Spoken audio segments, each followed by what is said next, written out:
Você sabe o que é esta dinâmica da autopiedade? Já viveu isso na sua vida? Afinal de contas, o que a palavra de Deus pode nos falar sobre este assunto? Vamos juntos mergulhar na experiência de Deus.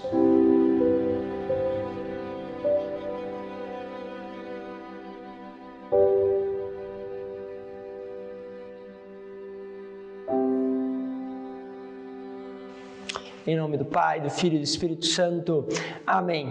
Cada dia estamos avançando na palavra de Deus, descobrindo algo. Espero que esta palavra tenha transformado a tua vida e que dia após dia ela possa trazer o fruto da presença de Deus. Se você deseja também compartilhar esta experiência com outros, faça isso, aproveite para que esta palavra possa ainda alcançar tantos outros corações que precisam da luz e da palavra de Deus. Hoje quero trabalhar com vocês a carta aos Hebreus, capítulo 5, do versículo de 1 a 10. Diz assim: todo sumo sacerdote é tirado do meio dos homens e instituído em favor dos homens nas coisas que se referem a Deus, para oferecer dons e sacrifícios pelos pecados. Sabe ter compaixão do que estão na ignorância e no erro, porque ele mesmo está cercado de fraqueza. E é interessante essa dinâmica, né? Ou seja, alguém que é retirado do meio do povo para interceder pelo povo e intercede porque ele também passa por essas fraquezas, conhece essas debilidades.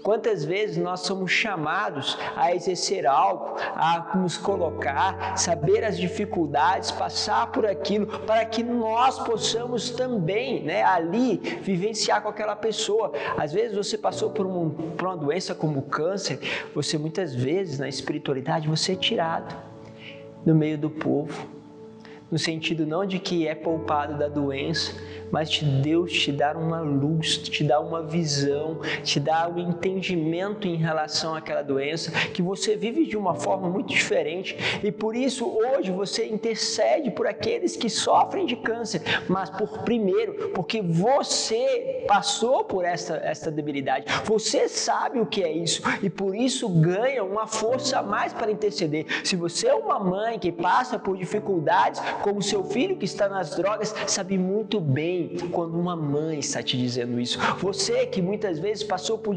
problemas financeiros, ficou sem dormir, entrou em crise de ansiedade, sabe muito bem o que é um pai que não consegue trazer aquilo que ele gostaria para sua casa. Só que Deus tirou muitas vezes você do meio da multidão, porque você também, cheio de fraqueza, sobre a luz dele, pode ser luz para os outros. Se nós podemos ver isto se realizando na nossa vida, que somos, vamos dizer assim, pequeninos, imagine na vida de um sumo sacerdote, imagine na vida de alguém que de forma especial foi chamado por Deus a viver isso, a se tornar uma vítima. Então esta pessoa, ela recebe uma graça de Deus para isso. Continuando, diz assim: por isso deve oferecer sacrifício tanto pelos pecados do povo quanto pelos seus próprios. Afinal de contas, ele mesmo passa por isso.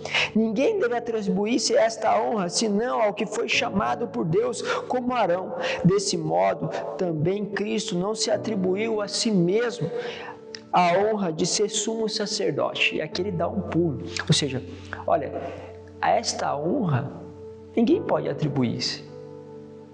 Então, pegamos a coisa pequena. Ninguém pode atribuir por força própria a superação e a visão espiritual de dificuldades com um filho drogado, com um filho que passa por momentos difíceis, que você conseguiu olhar de uma forma diferente pela sua vida financeira, você que está vivendo de um outro modo a sua doença, aquilo que você está passando neste momento. Há um esforço, mas há algo sobrenatural. Agora você imagine o chamado a algo ainda mais específico, mais extraordinário, o sumo sacerdote, que era só um, que intercedia, que entrava no Santo dos Santos, ou seja, ninguém podia atribuir essa honra, Deus é que atribuía, como atribuiu Arão. Assim, nem o próprio Deus, na sua encarnação, atribuiu a si mesmo, vai dizer o autor desta carta, ele vai dizer, ele não atribuiu a honra de ser sumo sacerdote, mas foi aquele que disse, tu és o meu filho, hoje eu te gerei, como diz em outra passagem, tu és sacerdote para sempre, na ordem de Melquisedeque.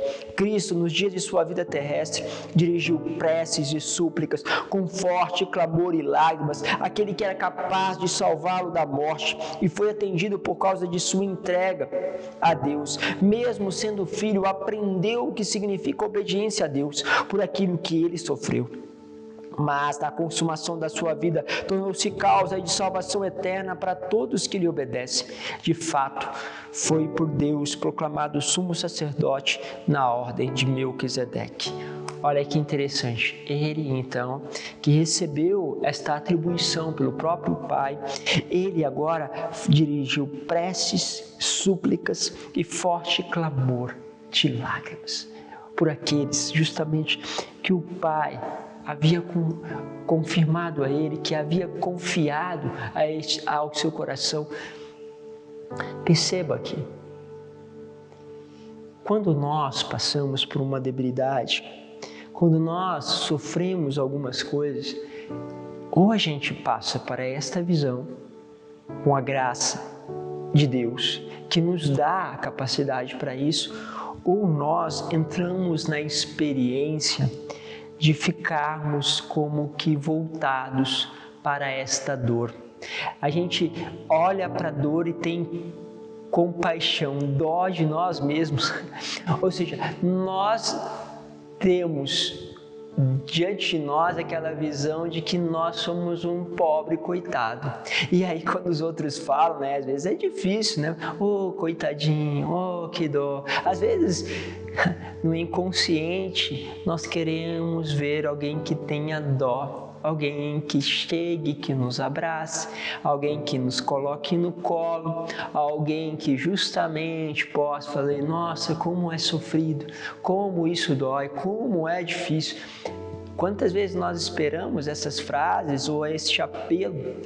E creia, gente, isso não é em si um problema, mas o problema é quando nós queremos só isso. Nós acomodamos diante da situação e em vez de usar o sofrimento da qual nós passamos ou estamos vivendo para justamente entender os outros, nós queremos que os outros entendam aquilo que nós estamos passando. E gritamos, mas você não me entende, não é você que está vivendo isso, não é você que está passando isso. Então nós começamos a nos distanciar dos outros e esquecemos justamente de que é ali, na súplica, na prece, nas lágrimas que começa a interceder.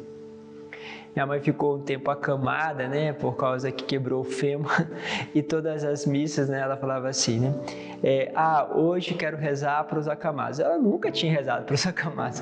Aí a gente dava uma risada, falava assim, né, porque é interessante, né, ela nunca colocou na Santa Missa, olha que minha mãe coloca bastante atenção, sobre os acamados, mas agora os acamados passaram a ser parte da oração dela, porque ela sofreu a dor por estar ali com o fêmur quebrado, se recuperando na cama, então agora sabe ter compaixão daqueles que sofrem por isso, sabe o que é, mas a gente pode ficar naquele olhar para nós, uma autopiedade que vai nos consumindo, onde que nós queremos sempre que o outro esteja ao nosso serviço, mas esquecemos que, embora até às vezes por causa de uma debilidade não conseguimos concretamente servir o outro com nossos braços, com a nossa força, servimos o outro com a nossa súplica, com a nossa oração, com a nossa prece. Perceba isso, comece por aí, não importa se é o teu filho, se é a situação financeira, se é alguma debilidade física ou psíquica, é agora o momento que precisamos erguer uma súplica, erguer justamente ao Senhor as nossas palavras e com lágrimas interceder. Deus os abençoe. Pai, Filho e Espírito Santo. Amém.